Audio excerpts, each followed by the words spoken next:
My name is Amelia Vance. I'm 32 years old, and I'm an architectural designer. The first time I truly understood where I stood in my family was at my sister Clara's engagement party 6 months ago. The ballroom at the country club was buzzing, filled with white roses and the clinking of champagne flutes.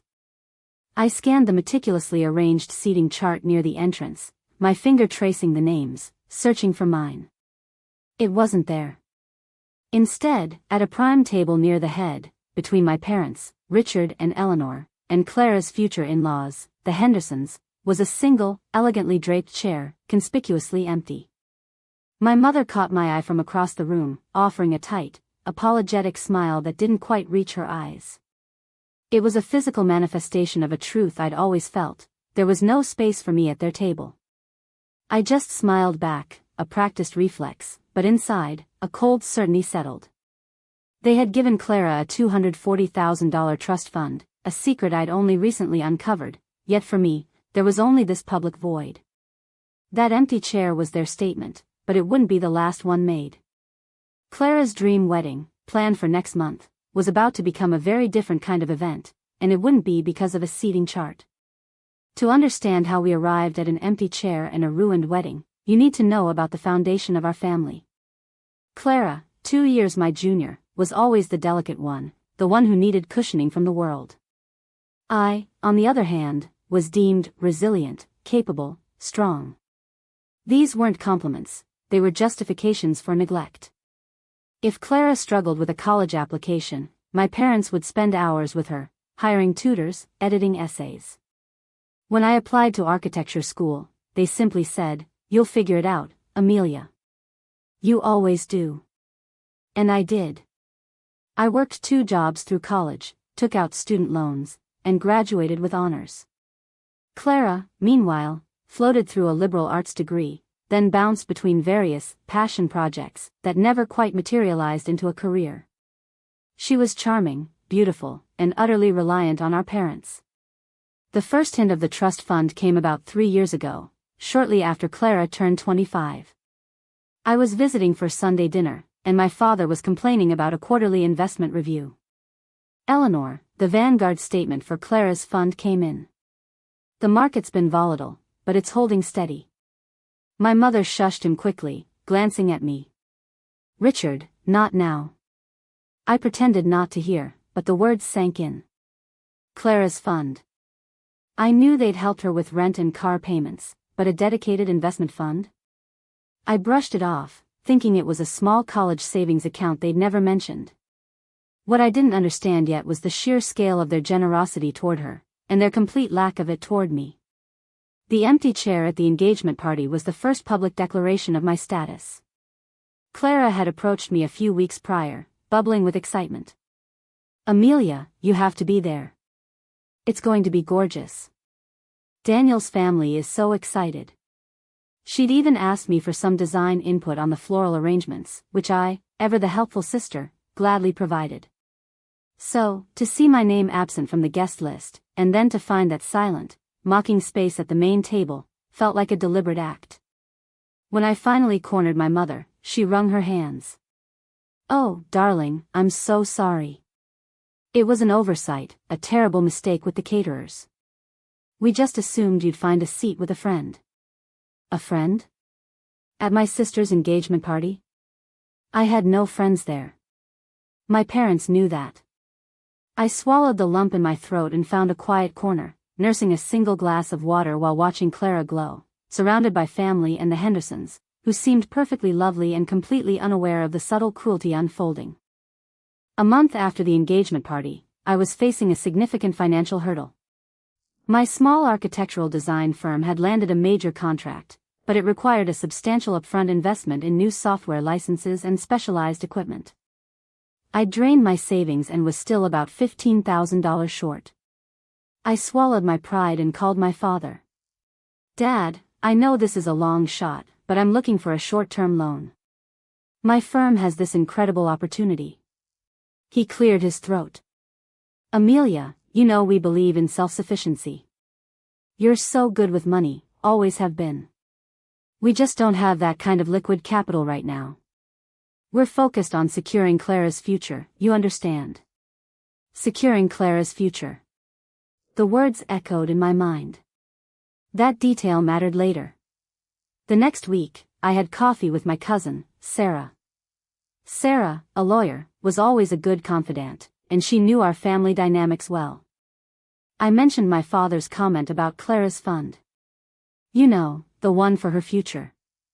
Sarah paused, stirring her latte. Amelia, are you talking about the trust fund? The one Aunt Eleanor and Uncle Richard set up for her when she turned 25? It's a pretty substantial one. I heard it was seeded with $250,000, and it's managed by their financial advisor, Mr. Albright. My coffee cup clattered against the saucer. $240,000? I whispered, my voice barely audible. The number hit me like a physical blow. Not a small college fund, but a substantial, life-changing sum. And my father had just told me they didn't have liquid capital. It wasn't that they couldn't help me, it was that they wouldn't. They had chosen to give Clara $250,000, while I was left to struggle. The empty chair wasn't just an oversight, it was a symbol of a deep, systemic disparity. Clara, meanwhile, was in full wedding planning mode, and her demands grew more extravagant by the day. She wanted a destination bachelorette party, a custom-designed gown, and a floral budget that could buy a small car. She constantly complained to me about how expensive everything is, and how Daniel's family is being so tight-fisted with the budget. She even hinted that Daniel's parents, the Hendersons, were being unreasonable about the guest list size, despite their generosity in covering the venue and catering. They just don't understand that a wedding is an investment, she'd sigh dramatically over the phone. I bit my tongue. An investment. Yes, especially when someone else is footing the bill. My recognition came slowly, then all at once. It wasn't just favoritism, it was a deliberate strategy of control and dependency. My parents wanted Clara to be forever grateful, forever tied to them financially. They wanted me to be independent, but only to the extent that I didn't need anything from them. The empty chair was a visual representation of their belief that I needed no support, no seat at their table of privilege. The $240,000 trust wasn't just a gift, it was a gilded cage for Clara, and a brick wall for me. And Clara, in her ignorance or entitlement, was using their generosity as a weapon, manipulating Daniel and his family into overspending, all while sitting on a substantial personal fortune. She was lying by omission, creating a false narrative of financial struggle. I started to prepare. I couldn't access trust documents, but I could gather circumstantial evidence. I remembered my father's slip about the Vanguard statement. I knew the name of their financial advisor, Mr. Albright, from previous family conversations. I reviewed old texts from Clara where she'd casually mentioned my fund or my savings when discussing future plans, contrasting them with her current complaints about the Hendersons' stinginess. I found a text from my mother to me, from about a year ago, advising me to be patient. Clara will come into her own when she has her nest egg, which now took on a chilling new meaning. I also remembered a conversation with Daniel's mother, Mrs. Henderson, at the engagement party. She had seemed genuinely concerned about the financial burden of the wedding, mentioning how much they were stretching themselves to give Daniel and Clara their dream day. She had even said, "We just want them to start their life on solid footing, without debt." Clara's actions were undermining that very principle. The decisive action came 2 weeks before the wedding. Clara called me, nearly in tears. "Amelia, you have to help me. Daniel's mother is refusing to pay for the designer cake. She said it's extravagant and unnecessary. I told her my parents can't possibly afford it, and I certainly can't. It's my dream cake." Her voice was shrill with indignation. That was it. The blatant lie, the manipulation, the expectation that I, who had been denied a loan for my business, should now sympathize with her dream cake dilemma, while she sat on $250,000. I calmly told her, "Clara, I can't help you with the cake. I think you need to be honest with Daniel and his family about your financial situation. About the trust." There was a stunned silence on the other end. Then, a furious, "What are you talking about? What trust?" You don't know anything. I hung up the phone and immediately called Mrs. Henderson. I chose my words carefully, without malice or gossip, just facts. Mrs. Henderson, this is Amelia Vance. I'm calling because I'm concerned about Clara and Daniel, and I feel there's a misunderstanding you need to be aware of. I explained, as gently as possible, that my parents had established a substantial trust fund for Clara, worth approximately $240,000, managed by Mr. Albright at Vanguard. I didn't accuse Clara of anything. I simply laid out the information and the timeline, mentioning her recent complaints about the wedding budget and her claims of financial hardship. I believe you deserve to have all the facts before making further financial commitments, I concluded. Mrs. Henderson listened in silence, her voice tight when she finally spoke. Amel. I don't know what to say. Thank you for telling me. I need to process this. The fallout was swift and explosive. Within hours, Daniel called me, his voice shaking with anger and betrayal. Amelia, what did you tell my mother? Clara is hysterical. She says you're trying to ruin her life. I calmly reiterated the facts to Daniel, explaining that I believed he deserved honesty. He was devastated, not by the existence of the trust itself, but by Clara's deliberate deception and manipulation, using his family's generosity as a tool. He felt used, and his family felt disrespected. The wedding, scheduled for the following Saturday, was called off 2 days later. Mrs. Henderson sent a terse email to all guests, citing unforeseen family circumstances and asking for privacy. Daniel broke off the engagement. He couldn't trust Clara, he told me later. Not after the lies, not after seeing how easily she'd played him and his family for fools, all while sitting on a fortune. My parents were livid. They called me, alternating between fury and desperate pleas. How could you do this, Amelia? You've ruined your sister's life. She's heartbroken. My father raged, that trust was private.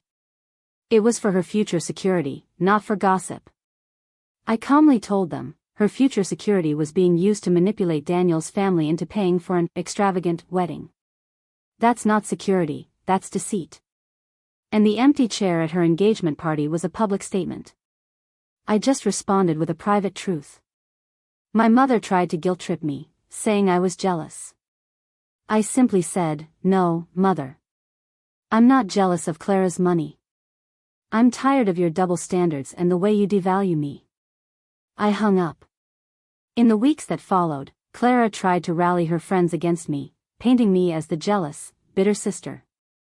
But Daniel's family quietly confirmed the story to their inner circle, and the truth, as it often does, found its way out. Clara lost a lot of social standing, not because of the trust, but because of her dishonesty. She moved back home with our parents, her nest egg, now a symbol of a future that felt very uncertain. I haven't spoken to my parents or Clara since. The empty chair at the engagement party was meant to keep me out, to define my place as separate and unsupported. But in breaking their silence, I built my own foundation. My firm is thriving, and I secured the loan I needed from a small business lender, proving I didn't need their help, or their approval. Sometimes, an empty space isn't a void, it's an opportunity to build something new, something stronger, for yourself.